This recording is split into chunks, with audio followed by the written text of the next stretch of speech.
এই ভিডিওতে দেখাবো কিভাবে আপনি টেলিগ্রামের যে ওয়ালেট রয়েছে সেটা ভেরিফাই করবেন। ভেরিফাই আমরা কেন করব সেটার হয়তো প্রশ্ন থাকতে পারে। থাকাটা স্বাভাবিক। ভেরিফাই আমরা করব এই কারণে আমরা অনেক কয়েন টোকেন রয়েছে যেগুলো আমরা এখানে সোয়েপ করতে পারবো, ব্রিজ করতে পারবো অর্থাৎ এক্সচেঞ্জ P2P সবগুলোই করতে পারবো, সেন্ড রিসিভ। পাশাপাশি এখানের যে এয়ারড্রপগুলো রয়েছে বিশেষ করে টেলিগ্রাম বোর্ডের কিন্তু এখনকার দেখতে পাচ্ছেন আপনারা মিমি কয়েন এগুলো কিন্তু অধিক আসতেছে।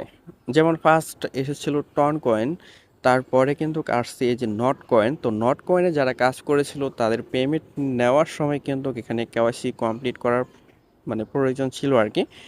তো এখন কিন্তু আমরা কাজ করেছি একটাতে না বেশ কয়েকটাতে। বর্তমানে যেটা কমপ্লিট হয়েছে সেটা হচ্ছে ডক্স কয়েন। এটা লিস্টেডিং হতে যাচ্ছে এই আগস্ট মাসের 20 তারিখে। তো এটা যখন পেমেন্ট করবে তখন দেখা যাচ্ছে আপনার কেওয়াইসিটা কমপ্লিট করা লাগতেও পারে। আবার